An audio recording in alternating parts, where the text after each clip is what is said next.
Hello विद्यार्थी मित्रांनो, textbook super coaching मध्ये आपलं सगळ्यांचं स्वागत. मी मकरंद आंबटकर आणि मागील 10 पेक्षा अधिक वर्षापासून MPSC CSAT, UPSC CSAT आणि बँकिंग या क्षेत्रातला शिकवतो. त्यामध्ये अंकगणित आणि बुद्धिमत्ता चाचणी हे दोनही विषय आपण कव्हर करतो. विद्यार्थी मित्रांनो, कंबाईंड गट पूर्व परीक्षा 2024 आणि 25 च्या शेवटचं 70 दिवसांचं कसं नियोजन असलं पाहिजे हे आजच्या सेशनच्या माध्यमातून आपण जाणून घेणार आहोत. आणि एक्झॅक्टली काय केलं पाहिजे तर ह्या 70 दिवसात आपला पूर्ण अभ्यास होईल प्रॉपर पद्धतीने आणि आपला जो ग्रुप सी चा जो पेपर आहे तो आपण चांगल्या पद्धतीने देऊ शकू. तर विद्यार्थी मित्रांनो, चला सुरू करूया आजचं सेशन, ज्यामध्ये आपण बघणार आहोत की शेवटच्या 70 दिवसामध्ये अभ्यासाचं नियोजन कसं करायचं आहे. तत्पूर्वी विद्यार्थी मित्रांनो, युट्यूबवर आपण डेली सेशन घेतो मंडे टू फ्रायडे संध्याकाळी 5 वाजता, ज्यामध्ये विद्यार्थी मित्रांनो आता मी जी सिरीज चालवतो आहे हे पुढे येणाऱ्या एमपीएससी एक्झाम साठी उपयुक्त असणार आहे. आणि आता जी सिरीज आहे एमपीएससी ग्रुप सी ची जी एक्झाम आहे त्यासाठी आपण सेशन घेत आहोत. ठीक आहे, तर ही डेली सेशन संध्याकाळी 5 वाजता या सेम चॅनलवर जॉईन करायला विसरू नका. त्यानंतर विद्यार्थी मित्रांनो, मास्टर क्लास असतो डेली, फ्री क्लास म्हणतो त्याला आपण, टेक्स्टबुक ऍपवर.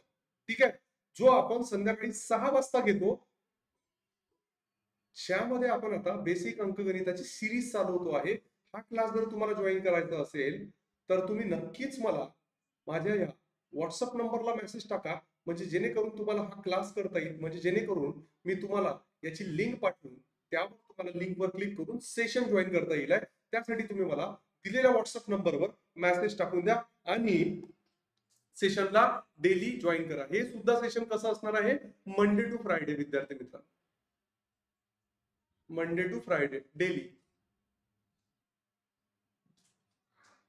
ठीक आहे, आणि त्यानंतर जे काही आपण युट्यूबवर सेशन घेतोय त्याची जी पीडीएफ आहे ती तुम्हाला मकरंद सर टेक्स्टबुक म्हणून आपलं जे ऑफिशियल टेलिग्राम चॅनल आहे त्या ऑफिशियल टेलिग्राम चॅनलवर तुम्हाला सेशनची पीडीएफ सुद्धा भेटणार आहे.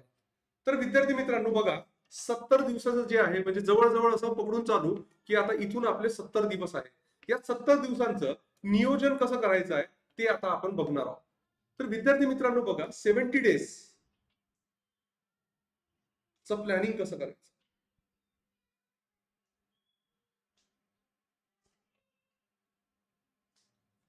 ठीक आहे, आता इथे बघा तुम्हाला कोणते कोणते सब्जेक्ट करायचे. हिस्ट्री, जॉग्राफी, इकॉनॉमिक्स, पॉलिटी, ठीक आहे, सायन्स, रिझनिंग मॅथ आणि करंट. तुम्ही जर इथे बघितले 1 2 3 4 5 6 7 8 म्हणजे 8 विषय आहे. याला आपण एक विषय समजू रिझनिंग मॅथ्स, म्हणजे टोटल तुम्हाला असे 7 विषय करायचे आहे विद्यार्थी मित्रांनो.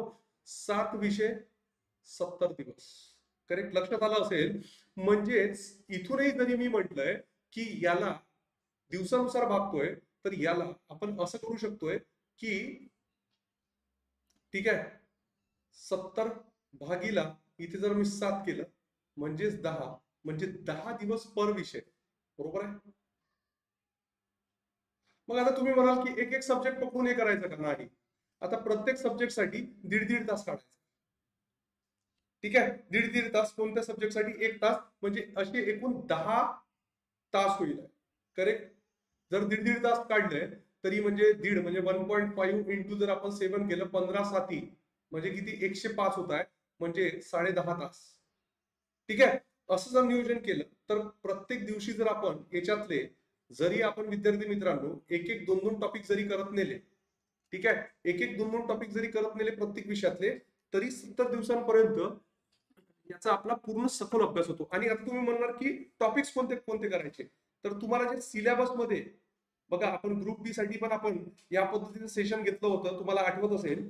ठीक आहे, तर त्यामध्ये पण आपण एक 70 दिवसाचं प्लॅनिंगचं सेशन घेतलेलं होतं विद्यार्थी मित्रांनो. तर त्यानुसार तुम्ही अभ्यास केलेला असेल तर ग्रुप बीचा पेपर तुमचा अवश्य चांगलाच गेला असेल. तर त्या प्लॅनिंग नुसार जर आपण आता याचा सुद्धा अभ्यास केलेला आहे, कारण तुम्हाला माहिती आहे की विषय सेम असणार आहे, विषय काही इथे डिफरंट नसणारच आहे.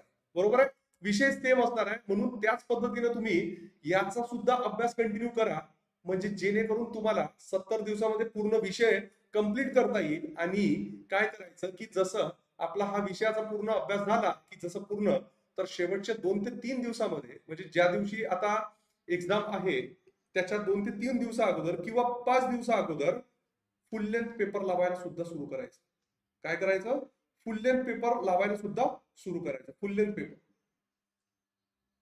पेपर तुम्हाला माहिती आहे, टेक्स्टबुकवर सुद्धा तुम्ही टेस्ट सिरीज लावू शकता ऑनलाईन, किंवा तुम्ही ऑफलाईन जर कुठे क्लासेस करत असाल तर तिथूनही सुद्धा तुम्ही त्यांचे फुल लेंथ जर 100 प्रश्नांचा जर तुम्ही पेपर घेतला आणि एका तासात तुम्ही सॉल्व्ह करून बघितला तर एका तासात एक्झॅक्टली तुमचे किती क्वेश्चन्स अटेम्प्ट होत आहे हे तुम्हाला लक्षात येईल. तर 70 दिवसाचं होप्स तुम्हाला प्लॅनिंग लक्षात आलं असेल की 7 दिवस तुम्हाला कसे मॅनेज करायचे आहे. यातला तुम्हाला रिझनिंग आणि मॅथ्सला 2 तास दिले, बाकी विषयाला तुम्हाला कमी कमी तास द्यायचा आहे. ठीक आहे, म्हणजे कारण तुम्हाला माहिती आहे की 20 क्वेश्चन जे आहे ते अंकगणित आणि बुद्धिमत्तेवर असणार आहे. तर त्यामुळे जास्तीत जास्त भर हा अंकगणित आणि बुद्धिमत्तेवर आपल्याला द्यायचा आहे. ठीक आहे, असं नाही की बाकीचे विषय आपल्याला कव्हर अप करत द्यायचे नाही, बाकीचे विषय सुद्धा आपल्याला कव्हर करायचे आहे, पण रिझनिंग आणि मॅथ्स हे दोन सब्जेक्ट असल्यामुळे याला आपल्याकडे विशेष लक्ष द्यायचं आहे, कारण याचे आपले 20 मार्क्स असणार आहे. तर होपसो तुम्हाला ही जी प्लॅनिंग आहे 70 डेजची ती समजली असेल. म्हणजे याचा अर्थ असा होईल की रोज आपण पूर्णच विषयाचा अभ्यास करतोय, म्हणजे आपल्याला बोर सुद्धा होणार नाही आणि आपले 2-2 टॉपिक्स कव्हर करण्यात आपल्याला इझी जाईल. बरोबर आहे? तर मग आपल्याला कसं करायचं आहे, डेली जवळपास आपण जर इथे म्हणतो आहे की 10 डेज, ठीक आहे, 7 सब्जेक्ट्स, तर इथे या पद्धतीने जरी तुम्ही केलं तरी ते पूर्ण होतं. ठीक आहे, तर हे 70 दिवसाची या पद्धतीची प्लॅनिंग आहे. तर या पद्धतीने जर तुम्ही गेलात तर तुम्ही प्रॉपर पद्धतीनं म्हणजे सब्जेक्टचं प्रॉपर विषय कव्हर करू शकता. करेक्ट? म्हणजे हिस्ट्री जसं तुम्ही घेतलं, कधी वाटलं तर हिस्ट्री 1.5 तास वाचायचं, कधी जॉग्राफी 1 तास, इकॉनॉमिक्स कधी 2 तास घेतलं. तर म्हणजे याच्यानुसार जर तुम्ही रोजची प्लॅनिंग केली 10 तासाची, 8 ते 10 तासाची, 8 ते 10 तास तुम्हाला अभ्यास करावाच लागेल. ठीक आहे, तर 8 ते 10 तासाची प्रॉपर पद्धतीने प्लॅनिंग करा, वेळ काढा, कारण 70 दिवस राहिलेले आहे. 70 दिवसात बराच काही अभ्यास होऊ शकतो. बरेच लोकांनी क्लासेस केले असतील, पण जर पूर्ण रिडिंग झाली नसेल तर पूर्ण रिडिंग आपल्याला करावीच लागेल आणि तेव्हाच एक्झाम ती क्लिअर होणार आहे. तर होपसो तुम्हाला हे प्लॅनिंगचं समजलं असेल, किंवा तुम्हाला जर आमची बॅच जर लावायची असेल, फुल लेंथ बॅच, ठीक आहे, किंवा फास्ट ट्रॅक बॅच जर लावायची असेल तर तुम्ही नक्कीच ग्रुप बी आणि ग्रुप सी साठी लावू शकता, ज्यामध्ये प्री आणि मेन्स हे दोनही विषय कव्हर होणार आहे. विद्यार्थी मित्रांनो, 7+ कोर्सेस, एमपीएससी मेंटरशिप कार्यक्रम सुद्धा आहे, 746 अधिक मॉक टेस्ट, तज्ञांकडून लाईव्ह क्लास, मास्टर सिरीज, शंका वर्ग, 1000 अधिक सराव प्रश्न, 255 अधिक अभ्यास आणि नोट्स, पुनरावृत्ती वर्ग, मागील वर्षांचे पेपर सुद्धा तुम्हाला यामध्ये भेटणार आहे. त्यानंतर जर तुम्ही राज्यसेवेचं प्लॅनिंग करत असाल तर त्यासाठी तुम्हाला एनसीआरटी वाचावी लागेल. तर एनसीआरटी कोणत्या पद्धतीने वाचायची याची सुद्धा आपण क्लास घेतो आहे.